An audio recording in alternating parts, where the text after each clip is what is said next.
This is a major construction site in the west of England. Working on this multi-million-pound project is section manager Alistair McCarthy. It's a job that requires a good understanding of life skills, numeracy, literacy and ICT. We'll spend the day with Alistair on the site and find out how he puts these life skills into action. Later, you'll have the opportunity to go online and develop these skills for yourself. Look out for the web address coming up. Alistair's working day starts at 7 AM and every day is different. I'm just taking 5 minutes out to check through my emails. I'm going to go into the morning meeting in 5 minutes. That'll tell me what sort of day I'm expecting, whether it's going to be busy and frantic. Hopefully it won't be. We had one yesterday, the spider choked. The day will typically throw up its own problems, as every day does on site. Troubleshooting will take up a huge proportion of my day. Snagging, we're also at the stage of the job where we're nearly ready to hand over in the coming weeks. Heading down towards the sports facility, which is the building I look after with my colleague Tony. As I said earlier, we're going to meet Tony and then discuss what's going to happen for the day, who's doing what and who's working where. The cost of the sports facility was about £5.5 million.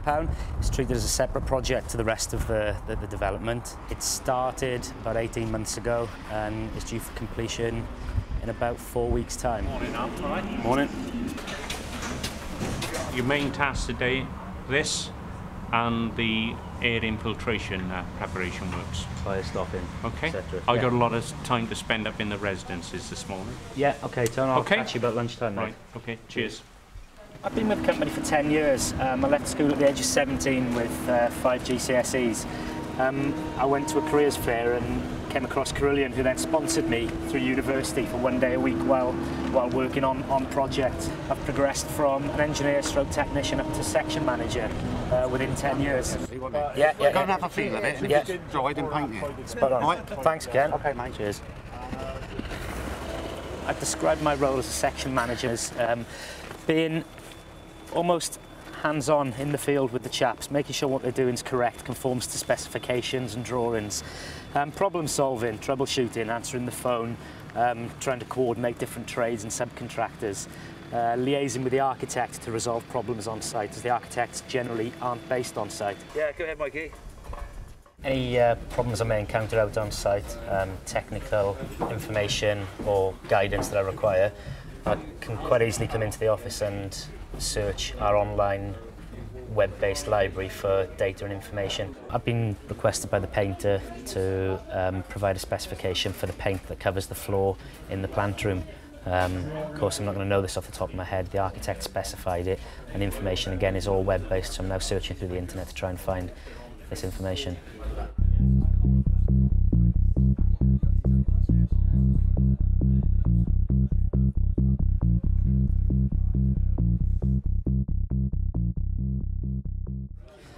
Right, found what I want from the web-based library. I shall now print that off, take a copy to the painter. He can order the paint. Paint gets delivered, we can carry on with the job. Got the spec, shall now deliver this to the painter.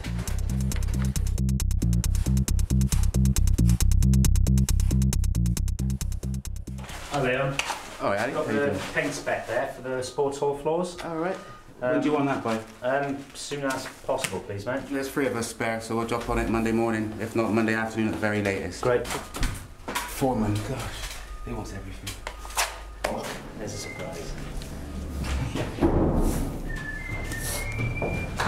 Alistair's responsible for health and safety. He has to tour the site regularly, keeping an eye open for potential hazards. So this room outside the building is the electrical intake room. There's live electrics running into here. It's the main supply for the building, hence the danger of working in there. We call it a restricted area, access by permit only. Anyone working in this room's got to have authorisation from Carillion to be in there, and we've got to ensure that they're working safely and to within their method statement. And we've actually got a chap working in here now patching up some plasterboard.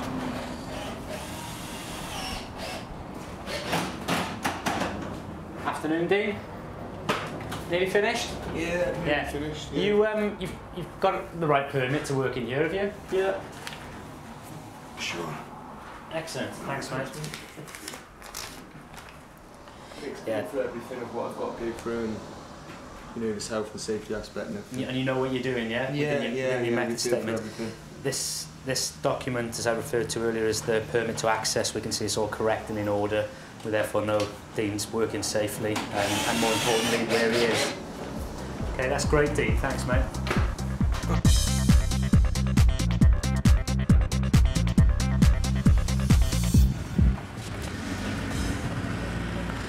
What we've got here, we're actually stood in courtyard 4 at the minute. There's 4 courtyards and a sports facility, courtyard 1 to 4. This is probably the least developed at the minute at this stage of the project. Within the courtyard, you've got 2 blocks, one on either side of the courtyard. There's a total of 1,932 bedrooms throughout the job, this just being 1/4 of them. You can see the machines working away down there. They're grading the courtyard, ready for landscaping and finishing. Just walking up the R Block road to the top end of the site, you'll see the finishes going on top of the road. It's not traditional tarmac, it's block paving. The chaps put the sand down, level the sand out, and lay the block pavers on top of the sand. They then run over the block pavers with a compacting machine, a whacker plate, and brush sand into the joints. And the block pavers literally hold themselves up against one another, and that's the structural top finish to the road. This road would be finished in approximately a week to a week and a half, with 3 to 4 men working on it, 7 till 7, 5 days a week. We lay 5,000 a day.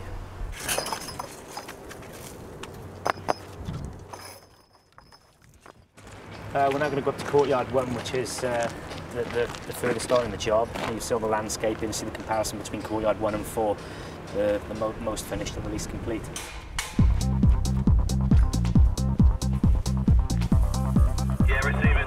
Yeah, Paul, I've just had a chat with Damien. He says you've got the key to courtyard 1 gates. Any chance we could get it open, please, mate?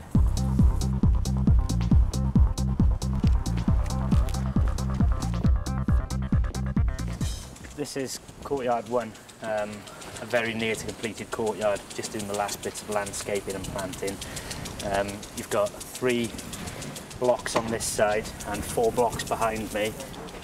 In the middle we've got cycle store and bin store for the students to keep their bikes and encourage them to use bikes. The rubbish will all be collected and stored in one central area. We're just doing some snagging works that have been picked up by the Clerk of Works. These chaps are just relaying some paving that's been damaged. Within the next couple of hours they'll have finished what they're doing, and the job of the courtyard will be complete.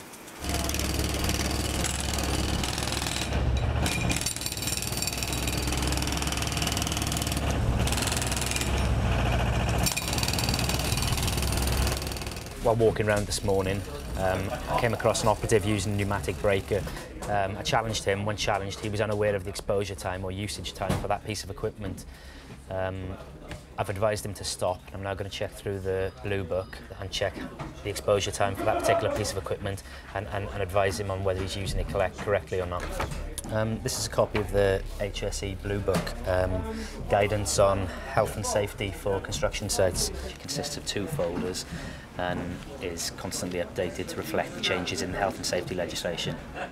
Alistair relies upon large amounts of documentation to support him in his role.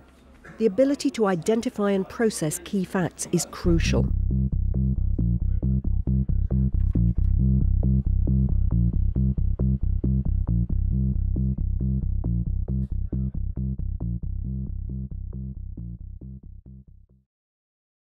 I've now found what I'm looking for, the exposure time, or the recommended exposure time limit for the piece of equipment the chap on site's been using. Shall now take this information out onto site and advise him on the correct use of that piece of equipment. To use it safely, you need to be wearing the right gloves and... Is that okay? Yeah? Happy with that? Yeah? That's sound.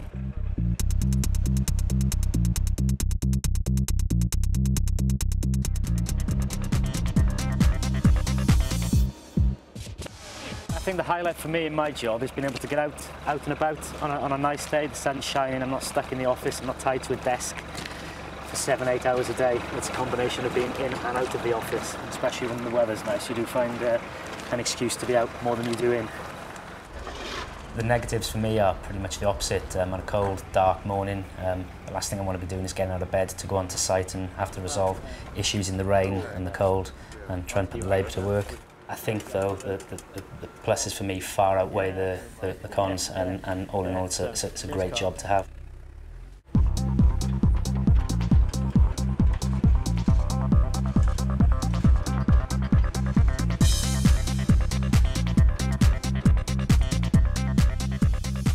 One of my roles as a section manager is to liaise directly with the architect on pretty much a daily basis to resolve any problems and issues that may arise.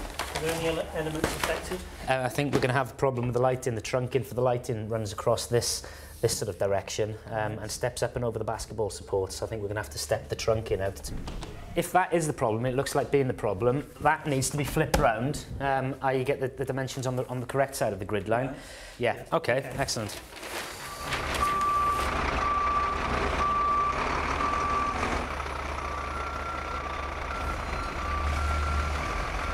Hello, Alistair speaking. Oh, hi, Emily. It's purely just to get the OK from the clerk of works to get the squash court signed off. Yeah, brilliant. Excellent. OK, we'll see you tomorrow. Thanks, Emily.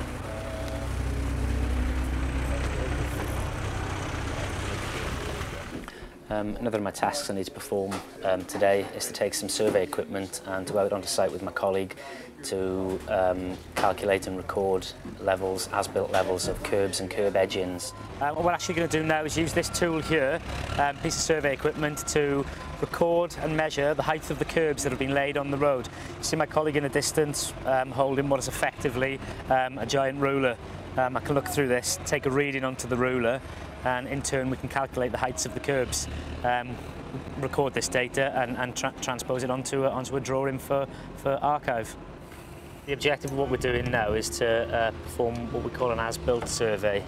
It's quite important to record the information of built items on site so that we can double check that it's as per the specified drawing and specification. Okay, Mark.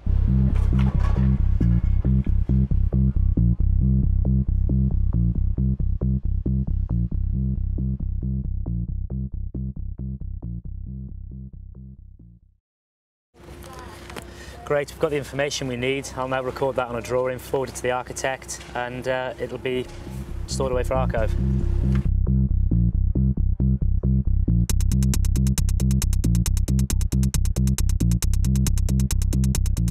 My college education proved very useful. As I stated earlier, working 1 day a week in university and the rest of the time on site taught me a great deal.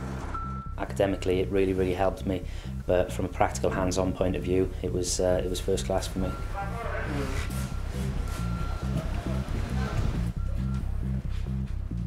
Good night, Arlene. See you in the morning. Yeah, see you. Good night. It's a vibrant, outgoing job. It's very hands-on. You meet different people all day, every day of the week. There's always a new challenge, and the job satisfaction is immense when you've built something.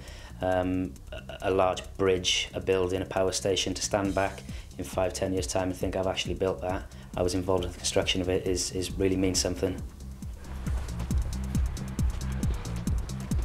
After a long and demanding day, it's finally time to head home.